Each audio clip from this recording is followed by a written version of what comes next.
Like I said fibroids ಇರೋದು mostly in this after around 30 years of age ಆ ಟೈಮಲ್ಲಿ it is more common. So ಈ periods problem ಬರೋದು ಆ ಟೈಮಲ್ಲೇ ಬರುತ್ತೆ. So if you ask me, ಎಲ್ಲರಿಗೂ ಹೆವಿ ಪೀರಿಯಡ್ಸ್ ಬಂದರೆ it's not necessary they have a fibroid. So ಯಾವ ಟೈಮ್ಗೆ ನಿಮಗೆ ಹೆವಿ ಪೀರಿಯಡ್ಸ್ ಬಂದರೆ ನೀವು you have to be alert ಅಂತ ಇದೆ.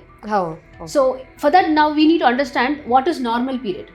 ದೆನ್ ಯು ನೋ ನಮಗೆ ಜಾಸ್ತಿ ಡಿಫ್ರೆನ್ಸ್ ಗೊತ್ತಿರಬೇಕು. ಫಾರ್ ಎಕ್ಸಾಂಪಲ್ ನಾರ್ಮಲ್ ಪೀರಿಯಡ್ ಅಂದ್ರೆ ಒಂದು 2 days to 5-6 days, maximum 1 week. ಇವಾಗ ನಾನು 1 week ಇಂದ ಜಾಸ್ತಿ ಪೀರಿಯಡ್ಸ್ ಹೋಗ್ತಾ ಇದೆ ಅಂದ್ರೆ ಐ ಶುಡ್ ಥಿಂಕ್ ಯಾಕೆ ನನ್ಗೆ ಹೋಗ್ತಾ ಇದೆ, or there's a change in your pattern. As of now ನನಗೆ ಆಲ್ಮೋಸ್ಟ್ 5 days ಬರ್ತಾ ಇದೆ, ಇತ್ತೀಚೆಗೆ ಸ್ವಲ್ಪ ಜಾಸ್ತಿ ಬರ್ತಾ ಇದೆ. Second, I am having clots, ತುಂಬ ಜಾಸ್ತಿ ಕ್ಲಾಟ್ಸ್ ಬರ್ತಾ ಇದೆ. ಆರ್ ನಾರ್ಮಲಿ ಒಂದು ಪ್ಯಾಡ್ ಯೂಸ್ ಮಾಡಿದ್ರೆ ಒಂದು 3 to 4 hours ಮಿನಿಮಮ್ ಯೂಸ್ ಮಾಡ್ಬೋದು. On an average 6 hours 8 hours use ಮಾಡ್ತೀವಿ.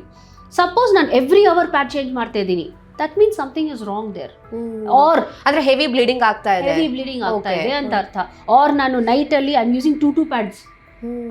ಒಂದು ಪ್ಯಾಡ್ ಸಾಕಾಗ್ತಾ ಇಲ್ಲ, ನನಗೆ 2 ಪ್ಯಾಡ್ ಬೇಕಾಗಿದೆ ಫಾರ್ ಕಂಪ್ಲೀಟ್ ಪ್ರೊಟೆಕ್ಷನ್. ಆರ್ ನಿದ್ದೆ ಮಾಡೋ ಟೈಮ್ಗೆ I feel the fullness and have to ನೈಟಲ್ಲಿ ಹೋಗಿ ಚೇಂಜ್ ಮಾಡಬೇಕು. ಆ ಥರ ಎಲ್ಲ ಸಿಂಪ್ಟಮ್ಸ್ ಬಂದರೆ you know it is heavy flu.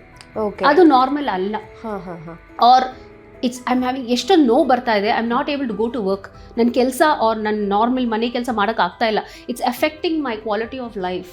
ನನ್ನ day to day activities affect ಆಗ್ತಾ ಇದೆ ಅಂದರೆ ಇಟ್ ಈಸ್ ಸಿಗ್ನಿಫಿಕೆಂಟ್. ಆ ಟೈಮಲ್ಲಿ ನೀವು ಹೋಗಿ ಅದನ್ನು ಚೆಕ್ ಮಾಡಲೇಬೇಕಾಗುತ್ತೆ.